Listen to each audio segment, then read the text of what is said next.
Baghdad at 5:30 in the morning. Welcome back to another episode of Lewis arriving into Iraqi cities at inconvenient times. Today, we're in the capital.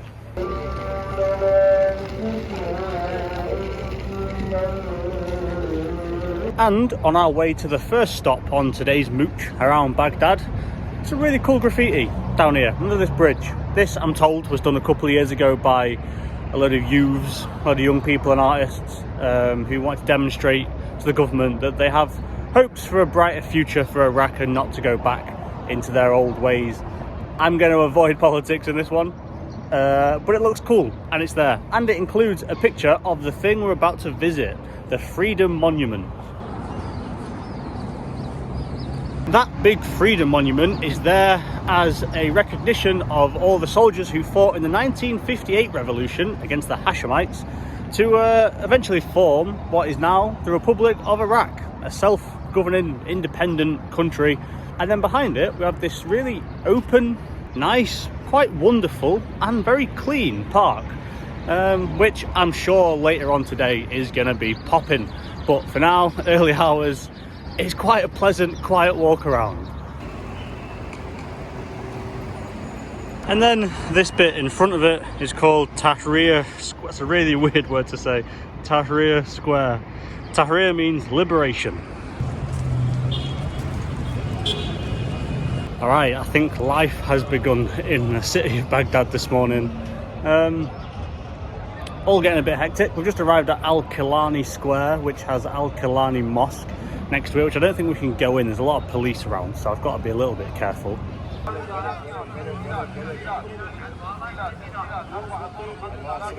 So it appears there's no official date that this mosque, Alkalani Mosque, was built, but it is regarded as one of the oldest in Baghdad. It's a Shia mosque, and it was the subject of an attack in 2007, one of a few in the time. 78 people were killed by a truck bomb, which is pretty whack. That whole period for Baghdad really was just hostile and violent in general, which is not the case anymore. I think they're on a brighter path nowadays.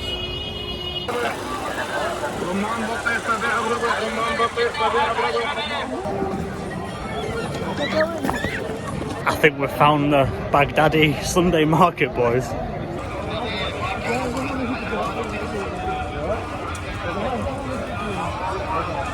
It seems to go off in all four directions from here. That's a lot of Sunday market.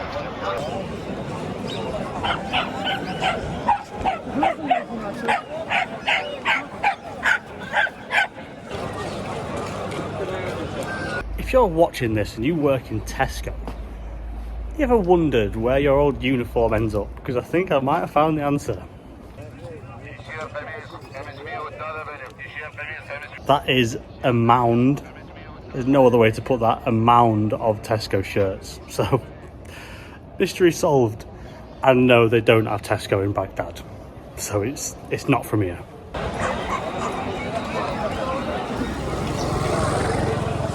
Is there anything you can't buy?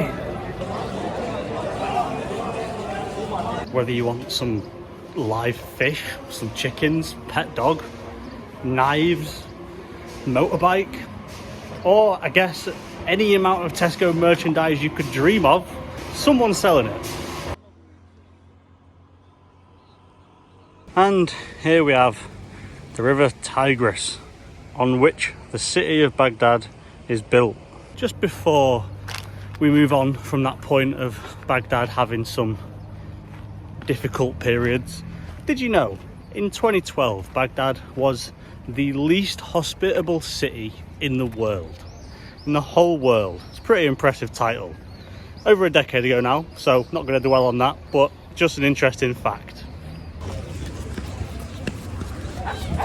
It's quite funny really how some parts of the city are absolutely rammed with people, and then you turn one corner and it's like this. Just want to reiterate a little bit really, while I refuse to go into the politics of the country itself, past and present, it has had a rough few decades. That is not a secret. No one's pretending that hasn't happened. The past couple have been pretty bad in particular. Dog on roof. They've gone airborne, boys.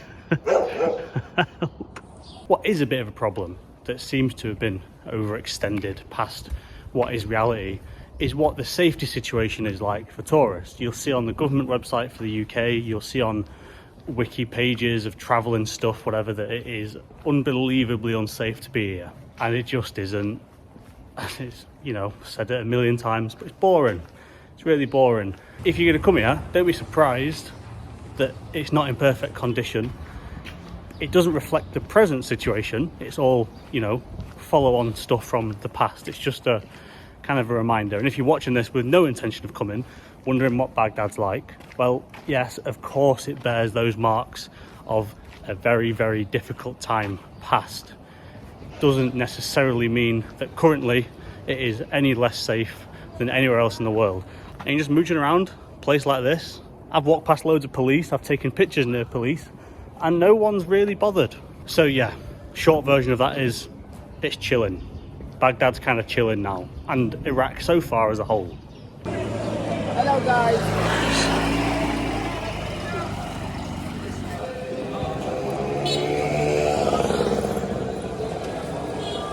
I don't know about you, but I'm getting a strong impression that Baghdad enjoys a good market or two.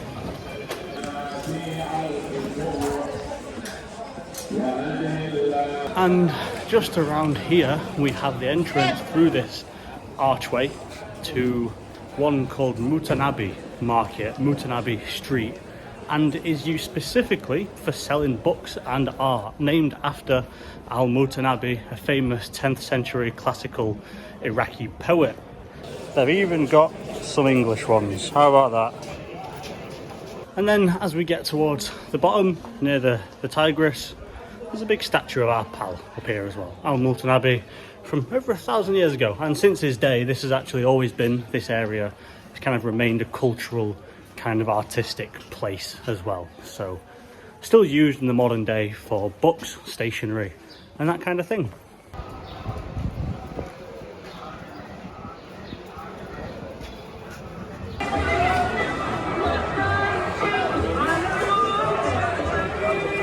They've even got this really cool antiques bit.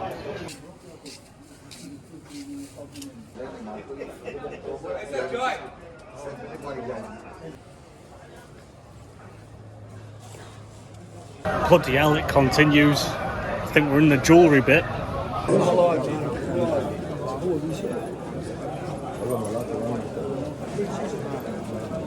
As nice as it is to see how stuff was done back in the day, which is really what all that market setup is, that's how everything would have been traded before, and they still don't use stuff like we do in terms of, I don't know, supermarkets like the big Donnies like Asda or Tesco would be a good one, wouldn't it? They've already got the uniform for it. But the place where you have loads of different departments in one shop, they don't really have that. So it's good to see, I suppose. However, that's enough market hopping for me today. And it's getting pretty toasty. It's high 20s already, still morning. It's getting a bit warm. Found myself some grass. I know, unbelievable.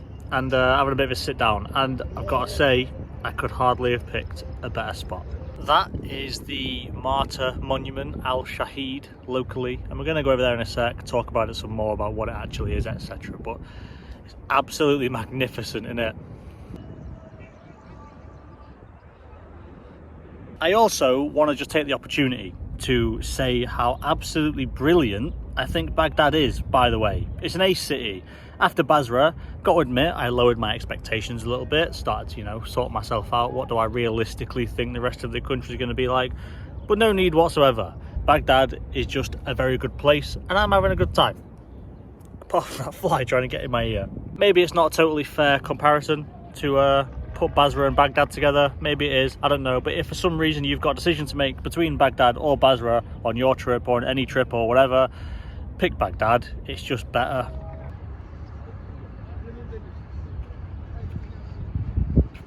This monument is the most common place for locals to do their graduation ceremonies and such, and I believe that's what all these chaps and chapettes are doing at the minute. Let's go have a look.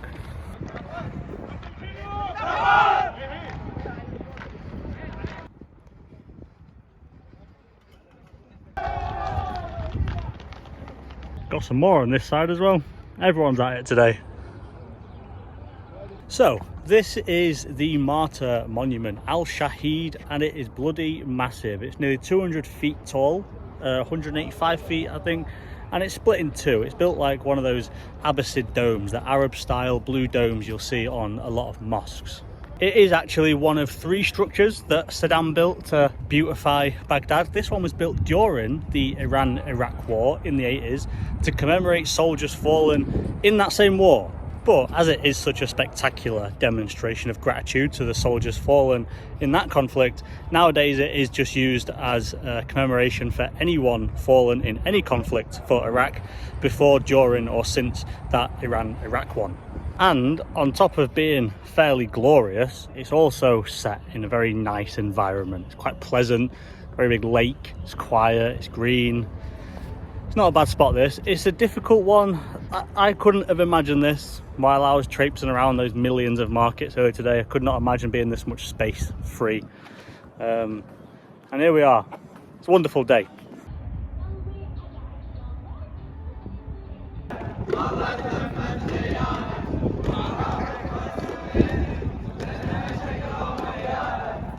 I told you about the graduation thing. That happens a lot here apparently. There is also a museum under here, by the way, but it's closed. I'm not sure if that is for now or for good, but you can't get in it at the minute. And interestingly, as far as I knew, this was closed most or all of the time. So maybe this is a sign that it's back open. Maybe it's open for the day. Not particularly sure, to be honest, but it seems like it's open as normal, which is good news. And yeah, pretty cool. Worth a look. I really am quite a big fan of Baghdad. I'm having a pretty good time. I know I'm just walking about mooching, not really doing anything special, but it's a pretty nice place to be actually. And I'm curious whether that comes across, if it's cosmetically different or if it's just the vibe of the place that I'm experiencing. Like, I remember Basra not being the biggest fan of it in the world because of a few things, but I wonder if this just looks the same to everybody on camera. It just feels different for the person being here. I don't know. But anyway, from my perspective, it's a noticeably nicer place to be. It's interesting enough. Maybe the weather's nicer. Maybe it's because I slept on the train last night and I didn't sleep the night before Basra. Maybe I was grumpier. I don't know. But anyway, it feels like a better place to be.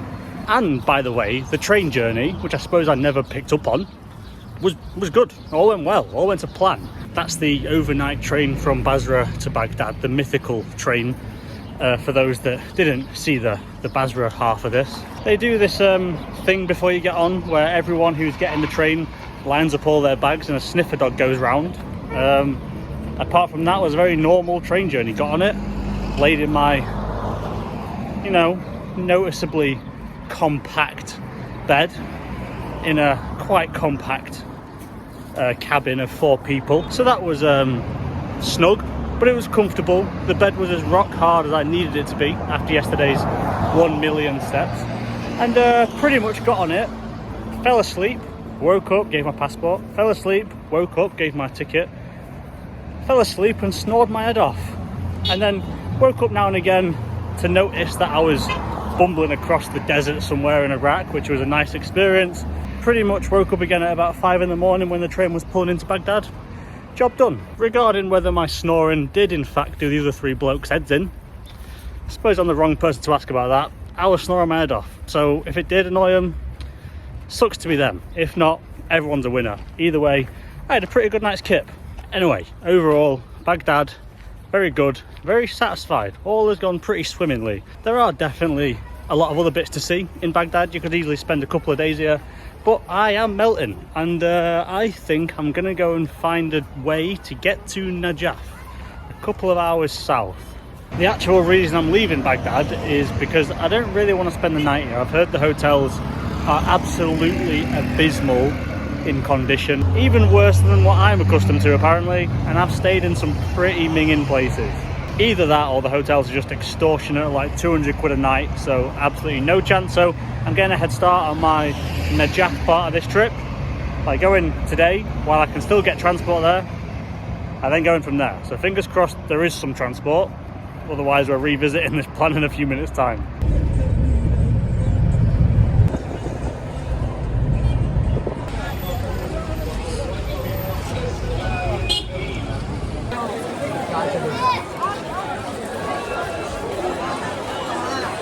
Right, we've made it to Najaf. Much more difficult journey than I anticipated, so I'm glad we started early. About to jump into the shared taxi, got bundled into one, because the way they work is they go when they're full. So if you're the last person, they're like, right, let's get it going. So you jump in straight away. Boss man then decided to floor it like 140 miles an hour. I'm not even exaggerating, just flying through traffic like a fool until we nearly have a massive accident. And then he starts to be a little bit more realistic with his driving ability, which is probably a good thing, but it was a close call. It wasn't great. Then for some reason, he just stops and gets out. It's a shared taxi. It's not just me in the car. There's me and 3 other people. He decides to stop and get out, and that's just it for like half an hour for no reason. It's not like it's a long journey. Got to have a break. Just got out for a bit for no reason. Sounded really angry. Got back in, carried on. That was interesting. Floored it again. This time only about 120 most of the way, and that is miles per hour, by the way, not kilometers. They use miles here because they're normal. And then hit traffic. And then when we got to Najaf, had to get another little local taxi to where I'm staying. Also got stuck in traffic. Got here. It's pretty dark. And that's about that. So we're in Najaf, and yeah, I was going to do some exploring tonight. It's late now, just going to get up early and go again. The early start thing seems to be working for us, so we're going to do it that way. So I'll get up early and we'll go again in the morning. But anyway, yeah, that was Baghdad. That was a short stop in Baghdad and a good one. I had a good time. Baghdad is absolutely brilliant. It's an ace city. Obviously, if you're going to come to Iraq, you're going to go there anyway at some point. But yeah, definitely worth a go. And yeah, I'm shagged. I'm off to bed. See you in a bit.